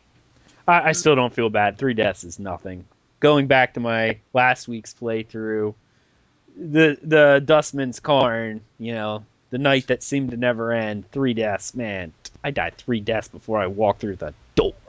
Oh, am I going to have to tell my story of the Sightless Pit next week? I think where I died 15 times while standing on the very first pipe with my bow and arrow. That experience I will never forget. All right, we're going to save that one for next week then, because don't want you to go into that one if you're not ready yet. And that sounds like that'd be a fun one. All right, we'll move on. This Warren. I was going to say, I think you should go next. Oh, all right. I'll definitely go next then. That's fine. I'll try to be nice and let the guests go first, but I'm trying to figure out what I'm trying to. No problem, buddy. No problem. I'll go first. All right. So my playtime. We'll go again. Judging from last week, I've restarted my legendary game, and we're going to continue through that because this is what I am going to work on until ESO comes out. Is I'm going to follow through this story. I picked right back up where I was after the horrible trek through Duskman's Cairn that never ended. I decided we're going to start hiking back, and Fendril is finally, for the first time, or Farkas, not Fendril. I left him back at Riverwood. Falkus is coming after me, and he's finally with me because he disappeared through that entire Dustman's Cairn. Like, he would run off and go, I'm gonna go attack them, the bandits in here, and I'm like, good luck. And he disappeared forever. I don't know where he was. He kind of got lost in the corner. After I came back out, he was there, and we decided to hike back to Whiterun because I had to continue the quest line. We had received the Shard of Wuthrag, and we were heading back into the Companions Guild. Upon arriving back, I told him, yeah, you go up there, I'm gonna do some shopping. So I stopped by, and I got rid of my last piece of light armor, which was good, because I actually looked over and found Lydia again, because I went and grabbed her, and saw she was wearing some dwarven gauntlets. I wanted them, so I took them and gave her my crappy light armor. I don't care what she wears, really. She didn't even put them on, so she didn't really want them either. I get on my dwarven armor, I sell off my leather boots, and I find a pair of magic steel greaves in the off of the first blacksmith spot in Whiterun. I can't remember her name now. Ran inside, found it. It was actually really neat because it has an enchantment to stamina. I think it had 15 stamina on it, which was awesome, 'cause I need more stamina. After I pick those up, I stop by my house and breeze run, drop off all of my useless crap. I actually sat down at the alchemist table and started doing some alchemy. I don't know if anyone's actually done any alchemy. Have you guys messed around with the alchemy in Skyrim? Oh yeah, the way that I would test out ingredients is I would just sit there and eat them, and when you're in that pause screen eating them, you don't see anything happening. So then, after 20 ingredients later, I exit that screen and I'm poisoned and I'm blinded and all my health's gone. I have no stamina and I'm kind of twitching and oh yeah, I've definitely played with the alchemy. See, this is a perfect segue into kids don't do drugs. See what happens? If you find a mushroom laying out there, don't eat it. Just don't eat it. Yeah, even though Skyrim says, "Oh, how do you learn what it does? Eat it." Don't do that, kids. Yeah, do not attempt to reproduce this. So, anyways, I went through all my materials because I had actually been saving all my reagents. I think I made close to 50 different potions. I made a lot. So on my way back up to Companions Guild, I stopped by the alchemist shop in Whiterun, and I just unloaded everything. I actually drained the merchant of money, bought health potions because I needed those because legendary, lots of them, and then I kept selling because I made a lot of conjuration potions. Tip for anyone who needs to make some money: find out the recipe for not health potions because those are worthless. Really, they don't sell for anything. But you want the potions that increase a skill, such as those that increase your conjuration or those that increase alterate, any of those, because those sell for tons. So do the poisons, but I like to hold on to those. I like to macro them to a key. I was telling Warren to do that. I macro my poisons to a hot button, so that way I can just quick tap and poison like my arrows or something. That way right off the bat without having to go through the menu, and it works really well. Oh, how sneaky are you? I see how it is. It works if you favorite a potion or a poison and put it on your any of your hotkeys. You just tap the hotkey and it applies. It's really cool. No, I just meant applying a poison to your arrow. I thought you were the straightforward kind of guy, picking up my kind of tricks now. I see. Hey, guy's got to do what he's got to do, especially on legendary. I mean, I'm thinking like, I would kick babies if it meant I could get through Dustman's Cairn. But so after doing that, I sold all that, bought actually a few poisons, and we went back in, and I was inducted into the Companions Guild. I love the induction in the Companions Guild where they do the whole speech with Farkas. I won't go into it word for word, but it's the whole, did he do his duty? Absolutely. I would be honored to, raise my shield with him. It was pretty cool. And the first thing they did was they sent me off to receive Skyforged steel, because apparently the silver sword I had been using was not very good. And when I got up top and found to Urlin Greymane, who manages the Skyforge, he gave me a Skyforged sword, and that thing gave me like plus 11 damage. I was amazed. I'm like, I was expecting it to be on par, and then I looked at it, plus 11. Oh, dear goodness. So I definitely kept that. But I will say this, for a lore-wise, one of the places I'm really looking forward to visiting in the Elder Scrolls Online is the Skyforge. Hopefully it existed in the Second Era, but from what I understand is the Skyforge was there from the start, because even the companions said we were here before Whiterun was built, and we built Jorrvaskr close to the Skyforge because it was already here. So I'm really kind of curious how, like, I know Whiterun's very old. I'm trying to dig into my lore here and see if Whiterun will be in ESO in some form or another, and I'm curious if the Skyforge will still be there. What do you guys think on that? Good question. I mean, I do remember reading or finding somewhere that Whiterun was built around Jorrvaskr. That was actually there before Whiterun was, so it will be interesting to know. Yeah, even in game they say that Jorrvaskr was there first, and the reason why they picked that was because of the Skyforge being there. So, like, one of the things that's really interesting if you dig into the Elder Scrolls lore is there's certain places that are around from even before the recorded history, the Merethic era and things of that nature. I believe the Skyforge is one. The Durrani Tower, or the Adamantine Tower, as it's also called, is another place that has been around in Tamriel. Like, the Adamantine Tower is the oldest known structure in Tamriel. It predates recorded history. So, I know that the same thing with, what is it? I think Alduin's Wall, I think, was created in the first era. So that will be available in Elder Scrolls Online, because Elder Scrolls Online takes place in the second era, I think year 438 or something like that. Couple hundred years after the beginning of the second era. So that would be really, really neat to see.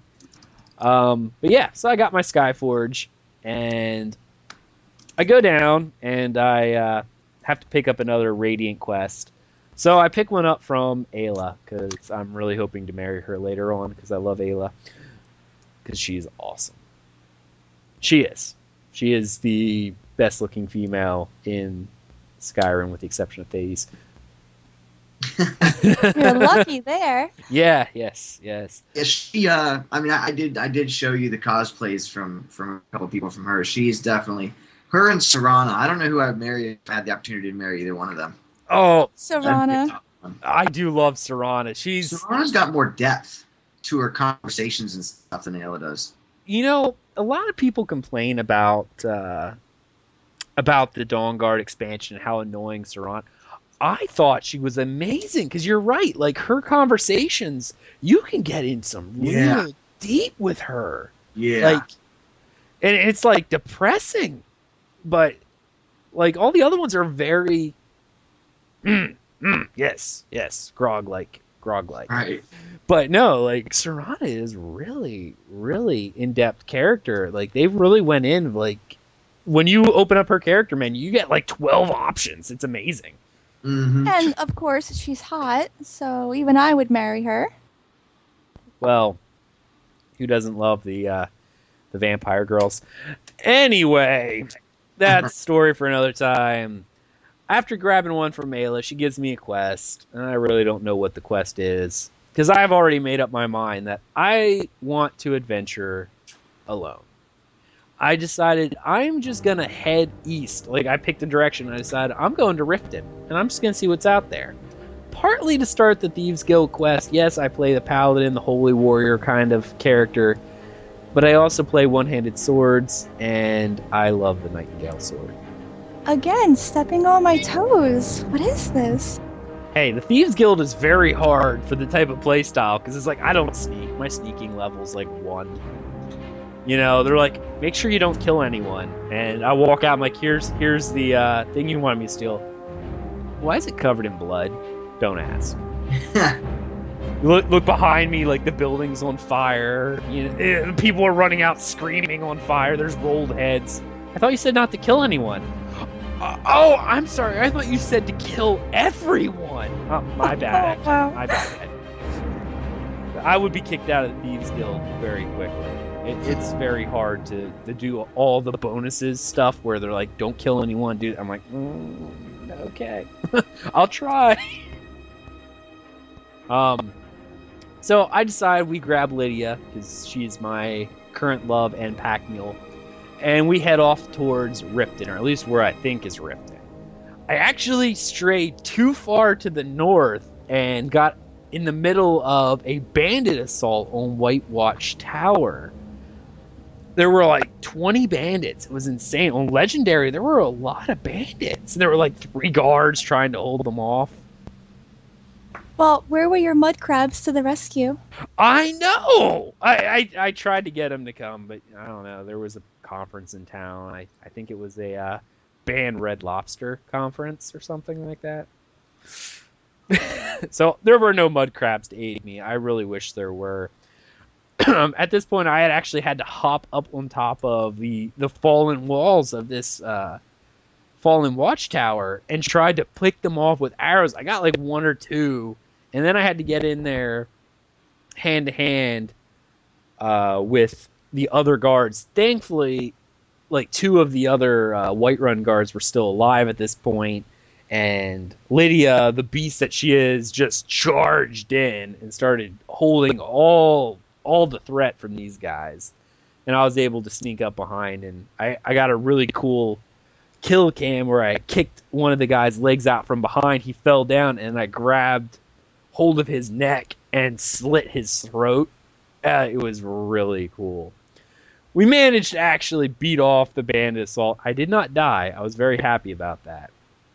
And I looked on my map and went, oh, dear goodness, I missed the pass. I was kind of heading towards that Valethum Towers, I think it is, because that's the pass that leads down into East March, and then you follow that down south into Riften. And I started heading up north. I was actually close to the Pale at that point. So I had to turn around and head back south. And on my way headed south, I found this, not the Sightless Pit, but it was a Shimmermas Cave, I think it is. Mm-hmm. Yeah. Oh, that's a good cave. You had a lot of fun there, I imagine. This is actually where my story ends for the night, is because this is where I left off, because I was debating with myself whether or not I wanted to go in.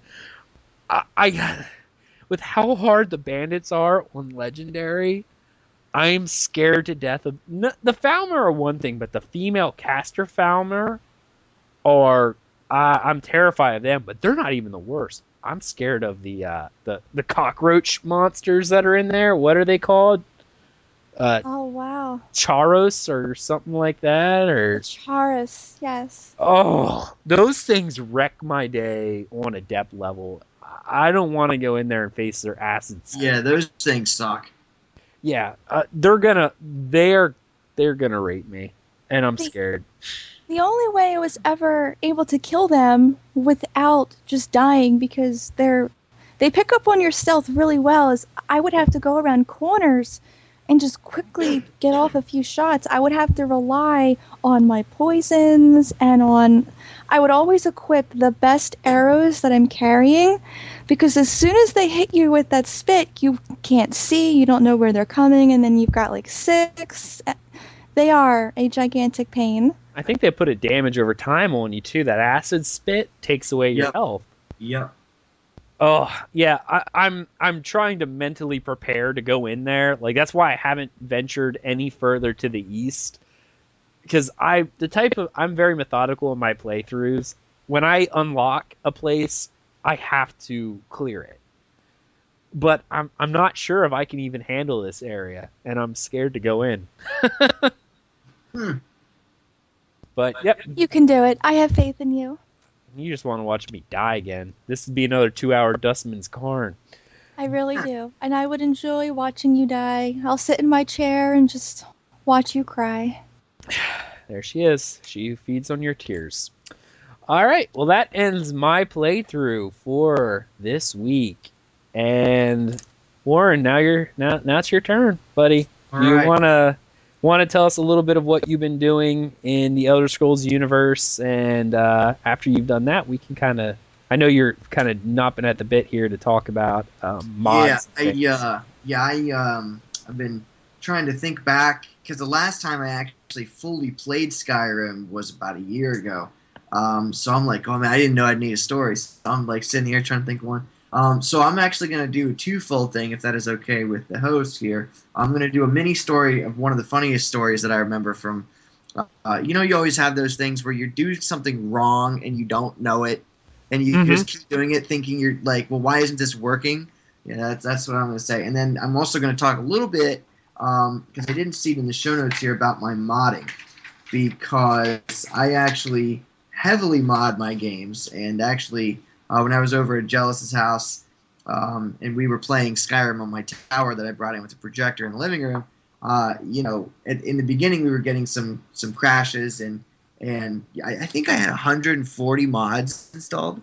It was a lot. Your Nexus manager was Yeah, pretty. like I looked up at him like, oh dear heaven.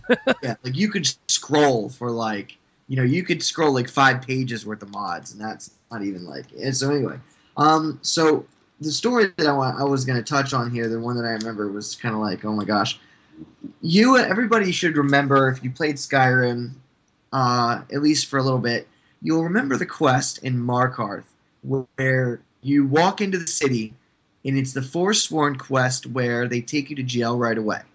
So, you can say, I don't want to go to jail and fight them, but there's a lot of guards, and you always have a bounty until you go to jail. So, do you guys know the quest I'm talking about? Yeah, I do. Yep. Yeah. They put you into the silver mines. Yes, yes, exactly. So I was like, all right, whatever, take me to jail. So they take you to jail. They take all your weapons, all your equipment. You pretty much don't have anything. Now, That's right. You're like naked in the mines with all these other prisoners. I was terrified the first time I did that quest because I had Dawnbreaker. I think I had the Mesa Moloch Ball. I was stacked. I was stacked. Normally, when you go to prison, you can pick out your gear again because it's in the chest. But because of where they put you, I'm like, where's my stuff? Yeah, exactly. So, so I get sent there and I have no equipment at all. And I was stacked before him. And I don't think I did this quest until I was at least level 40. So we're talking, I had a lot of skills, a lot of heavy equip. I was using the Nightingale bow regularly. I had, all those perks. I had a lot of shouts. So I'm thinking, okay, now I'm always thinking about loopholes. I'm always like, all right, well, I'm always thinking in real life in games and stuff, how do I circumvent this? Maybe not exactly the most official way. So I think, well, I've still got magic and I've still got shouts. I believe I did. So, I'm like, okay, so I went out of my cell and you had to you had pickaxes and I actually don't even know if I had one. No, I did not. So there's people mining and everything. So if I remember correctly, one of the quests I needed to do was get a shiv. So, and I also needed to get some skooma. So one of the guys, I had to get some skooma from somebody and then give it to this other guy and then get a shiv from this guy. And here's where I was just completely royally screwing up and had no idea. So there's a guard by the door. It's an orc, and he's sitting by the door, and he won't let you through, and he wants a shiv. And so I'm thinking, all right. So I keep trying to kill him with a shiv. I didn't realize that I needed to actually give it to him and go further. So I get this shiv, and I immediately start trying to kill the guy, and everybody turns on me and keeps killing me. So I'm thinking, okay, obviously I'm not powerful enough. So then I start looking through my magic, and I get out my bound bow. And so I go up by my cell, and I crouch, trying to sneak, and shoot him with the bound bow, and then get the bound sword out, and, start going to town on all the people. And I keep doing this, and I get to the point where, I think was able to kill them all maybe once or twice, but I didn't know what to do after that. And, I went down the hall. I think I found the guy in the office, but I don't know if he would talk. I forget. I don't think he would talk to me, or something wouldn't complete because that part of the quest wasn't, hit. Like it didn't hit that marker or whatever. Right. So I eventually figured out. I don't think I looked it up. I think I eventually just figured it out that I have to actually give the guy the shiv, and then, and then go forward to the guy down the hall and run out of the cave. So it was like, the whole time I was trying to kill everybody in the cave, not realizing that I needed to actually do it as part of the quest. It right? Sounds like a Shawshank Redemption of Skyrim. The poor guy had the sisters after him. He needed a shiv to protect himself. Yeah. So I was just like, it was kind of one of those things where it's like, oh yeah, I'm an idiot. So, but yeah, so there's that, and my favorite quest line, I'll just touch on real quick because that was a shorter story. Was probably the College of Winterhold's quest line. Maybe only secondary, if not tied with Thieves Guild quest line. because my character that I play, I am a stealth archer and stealth assassin. So stealth is the number one thing that I do or care about, and archery is also the number one thing as far as weapons go that I care about. And then one-handed is also another one, especially daggers. So my equipment usually that I run with is I have Mehrunes Razor, and I run with the Nightingale bow or some other very what was the bow that you got? Oriel's bow? Oriel? Yes, Oriel's bow. So I either run with both of those or some crazy overpowered customized that I smith myself crazy bow. So there's that, and then I also have the Blade of Woe as well as Mehrunes Razor. So that's kind of what I run with, and the Staff of Magnus quest line I remember from the Winterhold. That was really cool. I played that quest line early in the game. I think I was only like level 15 or something when I actually eventually got to the college, and so it was very cool. And that was actually my first introduction to magic, because I am a physical fighter, not a magic fighter. So learning all of the cool, and that's actually, I'll touch on this real quick, one of the coolest things about Elder Scrolls that I love. I am not a big MMO guy. I am not a big RPG guy.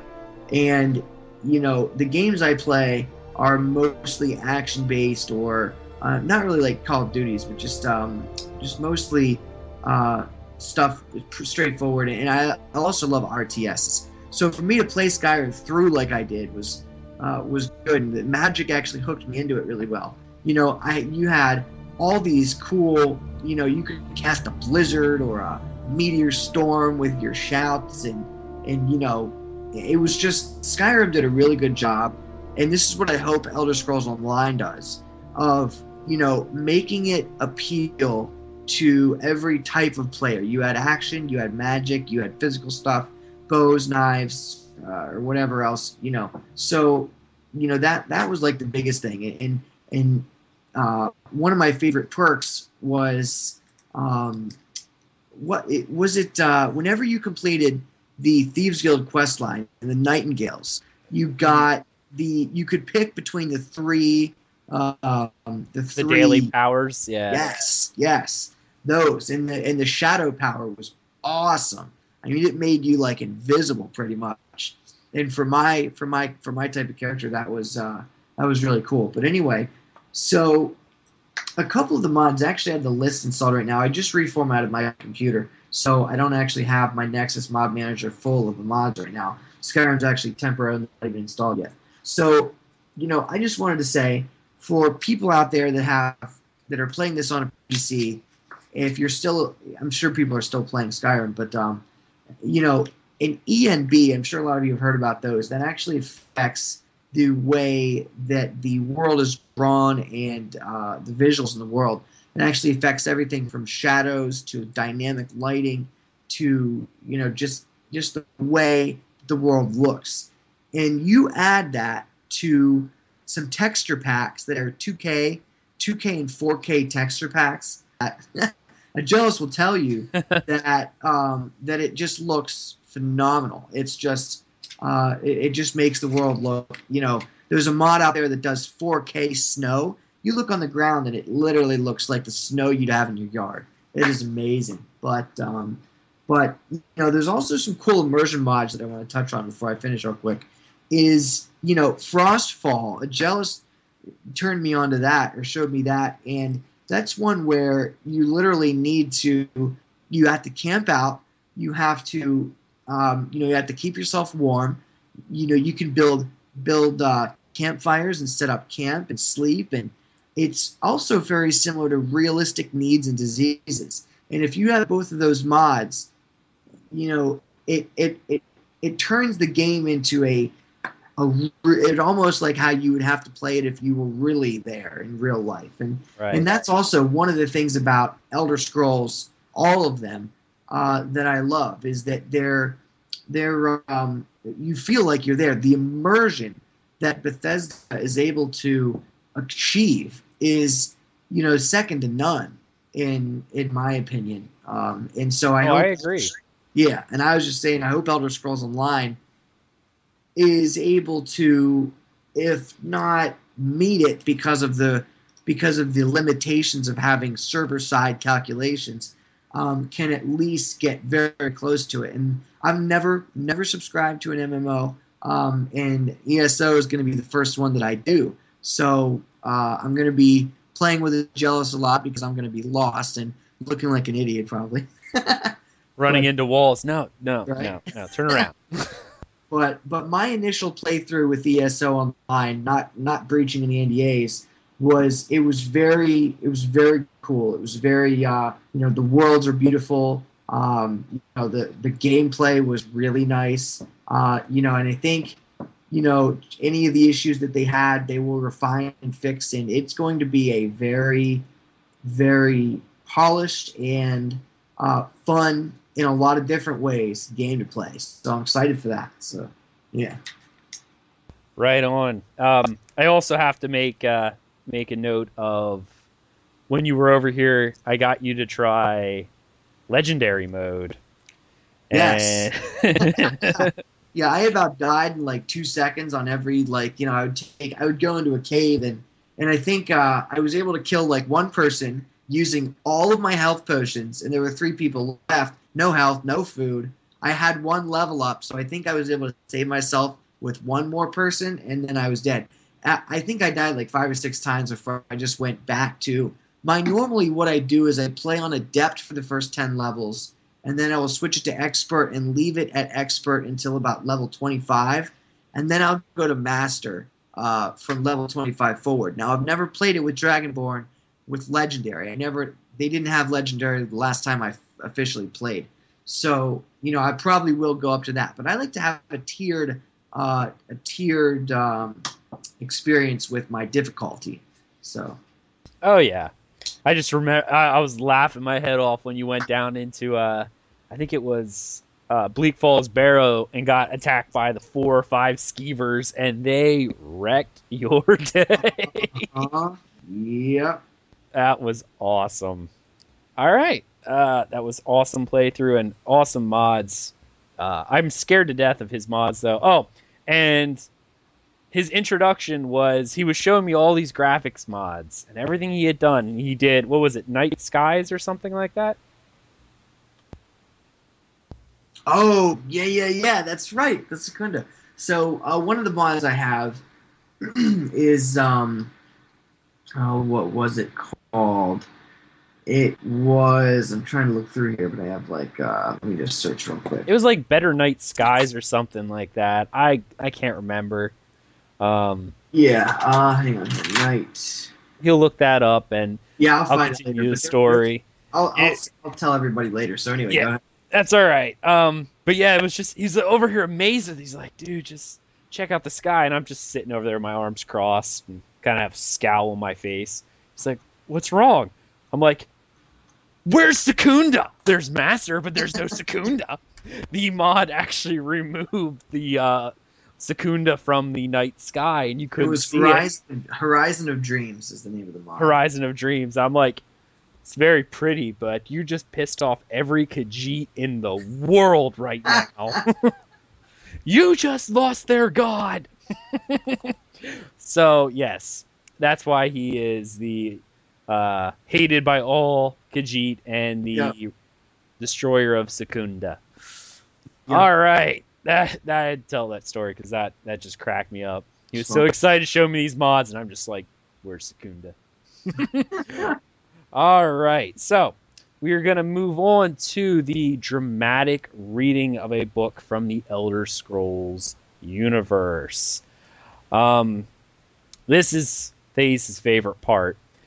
This week we've selected the book The Last King of the Ayleids, a history of the fall of the Ayleid Empire. I felt this would go well with our last show's reading, since the Ayleids were the prime antagonist of the previous book.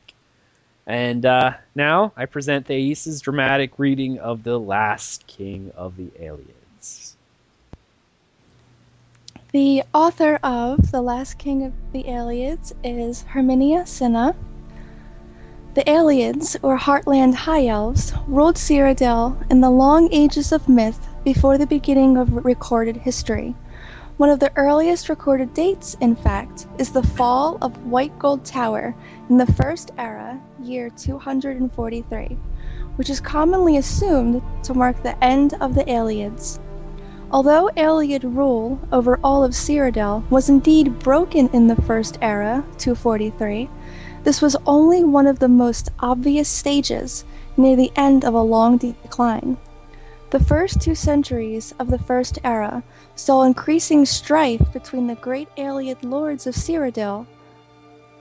Alessia appears to have taken advantage of a period of civil war to launch her uprising.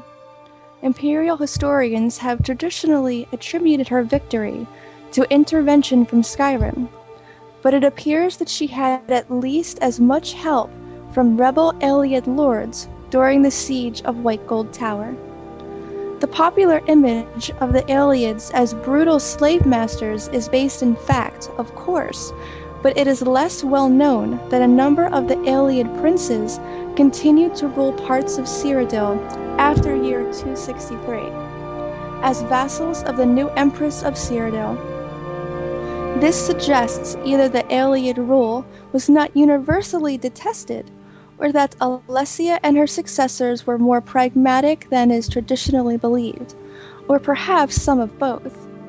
In any event, excavations at a number of Ayleid sites show continued occupation and even expansion during the so-called Late Ayleid period, the First Era year 243 to 498. At first, many Ayleid lords continued to rule as vassals of the new human regime. In some cases, Ayleid supporters of Alessia were even rewarded with new lands taken from slain enemies. It is not clear to what extent human slavery continued under the Cyrodiilic Empire. Humans continued to dwell in the Ayleid-ruled areas of Cyrodiil, but there is nothing definitive to show under what terms. This was an uneasy relationship from the beginning, and was not destined to last long. Resentment at the continued presence of Ayleid nobles within the empire was a contributing factor to the rise of the so-called Alessian Order, founded by Maruk. The first victims of the Alessians were the Ayleids of Cyrodiil. In the early 300s, the surviving Ayleid communities in human-ruled areas were obliterated one by one, the refugees temporarily swelling the power of the remaining Ayleid lordships. Then, in 361, the Alessians gained control of the empire and enforced the Alessian doctrines throughout its domain. The Ayleid lordships were abolished. Enforcement of this decree does not appear to have required much direct violence. It seems that by this point, the balance of power was so overwhelmingly against them, and their fate so long foreshadowed, that most of the remaining Ayleids simply left Cyrodiil, eventually being absorbed into the elven populations of Valenwood and High Rock. Indeed, the rise of the Dirini hegemony may be linked to this exodus of Ayleids from Cyrodiil, a connection so far little studied by historians. Still, a remnant Ayleid population seems to have survived the rule of the Alessians, because we hear of the last king of the Ayleids joining the Battle of Glenumbria Moors, where the Dirinis decisively defeated the Alessians in 482. How this king's people survived the preceding century is unknown. We do not even know who they were, although recent research points to Nanalata and the possible resting place of this last king. Unfortunately, in the current state of the empire, funds are no longer available for proper scientific investigation of such extensive ruins, so the answer to these questions will have to be left to future generations. That's awesome. I adored that book. It's probably one of my favorite ones that I've ever read.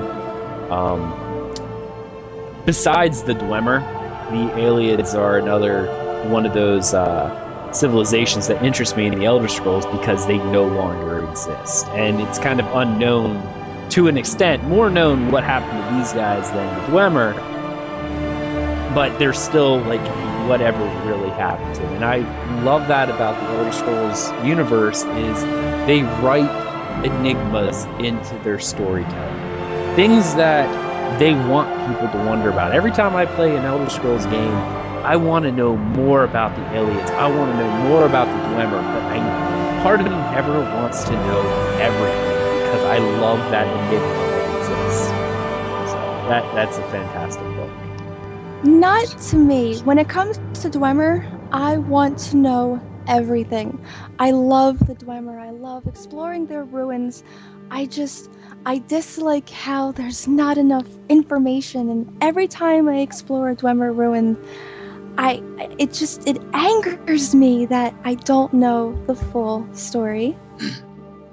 You know, if I may ask, and this is going to be a really dumb question, but you know, when did the Dwemer die? Will there be Dwemer in ESO?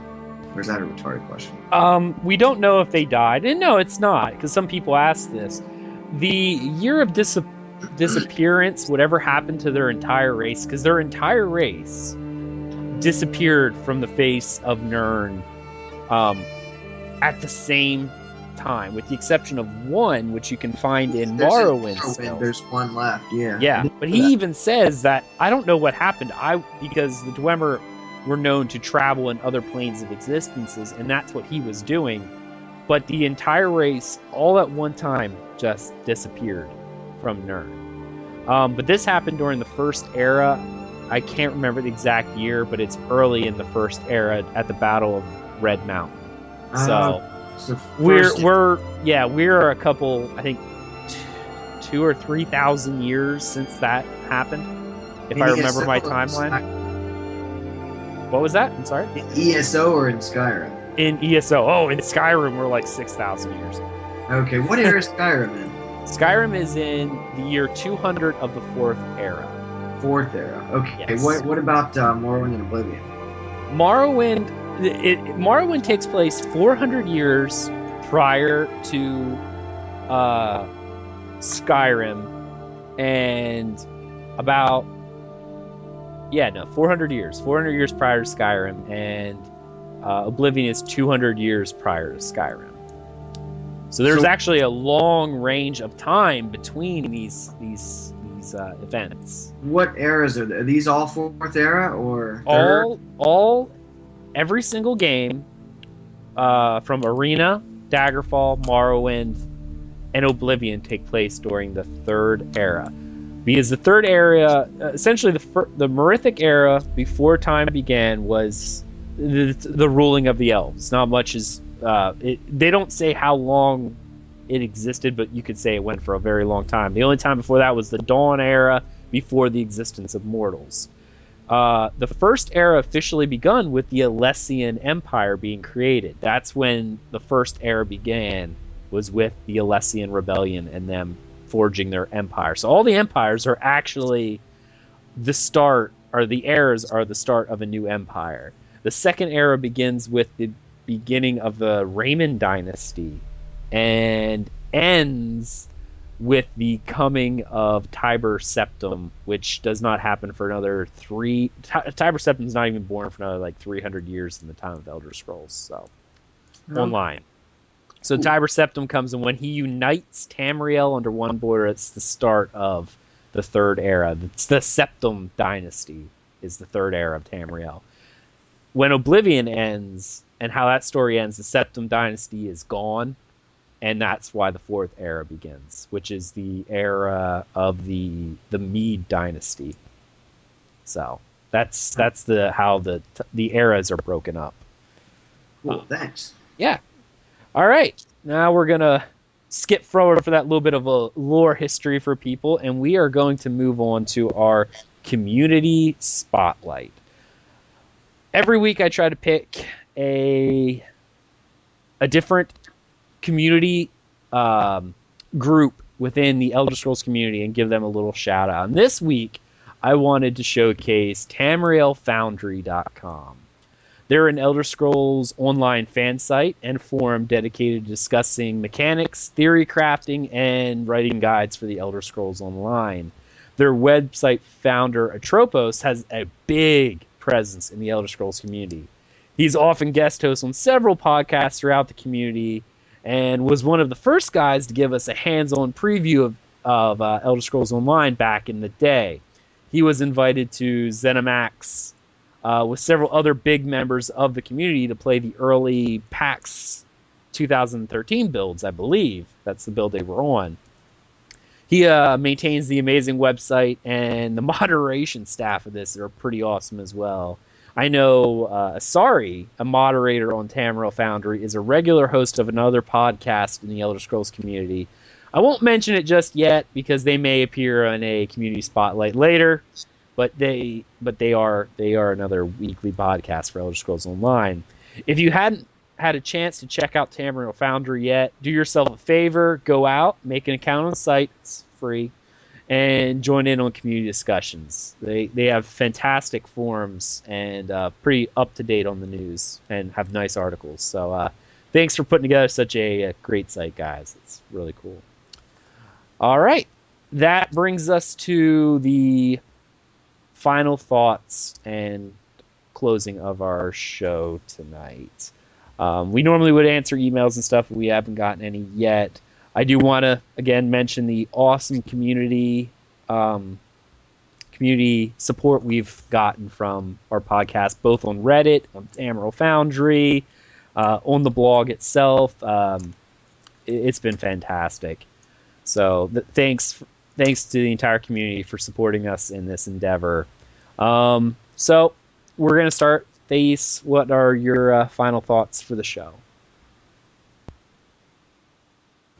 I really like that book that you picked. That is my favorite part of the show. I love reading those books, although some of the words are a little difficult. Even after I read through it and I practice with the words, I still get choked up on occasion. I'm excited for... I can't wait to receive my Imperial Edition. I know I'm going to be freaking out when it gets here. I'm going to be shooing all my cats away from my box since we have a lot of cats. It was a good show. I'm glad that we had our guest host Warren with us. Thank you for joining us. So yeah, it was a good show. All right, and that comes in here to Warren. Yeah. Thank you for guest hosting with us tonight, dude. You did awesome. Anytime you want to have me, just let me know. All right, awesome. Now, you want to go over any thoughts you've had for the show? What you thought of the show? How anything you want to talk about, or if you have anything you want to shout out to, go for it, man. Anybody who is listening who hasn't subscribed yet, you better subscribe. Also at the end of the show, they'll answer any emails. So feel free to, if you have any questions, or I can vouch for Aggelos he knows his Elder Scrolls history and his lore and everything like that. If I ever have a question of anything, I go to him.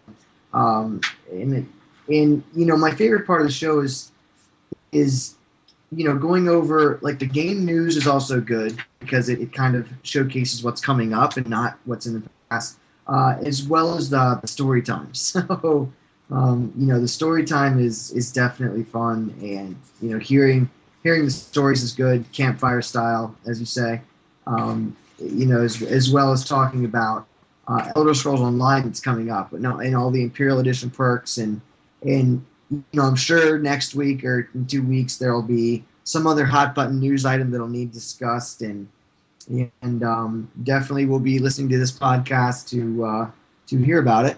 And that's pretty much the gist. So, if you have any opinions as the audience, if you have any opinions on anything we talked about now, or anything about Elder Scrolls Online, or if you want to just email us and say, hey, I think this or that's a good or a bad idea, feel free, and may discuss it next time. So, yeah. Awesome, dude. That's so cool. And I want to thank both, Thaís and Warren for joining me this evening.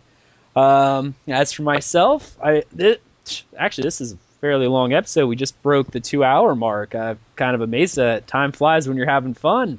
All right. Yeah. I think we had a really good discussion, especially about the Imperial Edition, and I liked having Warren's thoughts on the game and stuff. Since, like I said, Thais and I come from an MMO background, so things like exclusives and things like that are commonplace. So hearing it from someone who doesn't subscribe to MMOs and stuff like that, it definitely helps us out. It gives us more of a diversity. Otherwise, this has been a fantastic show. Had a lot of fun, and I want to thank everyone for listening to this podcast.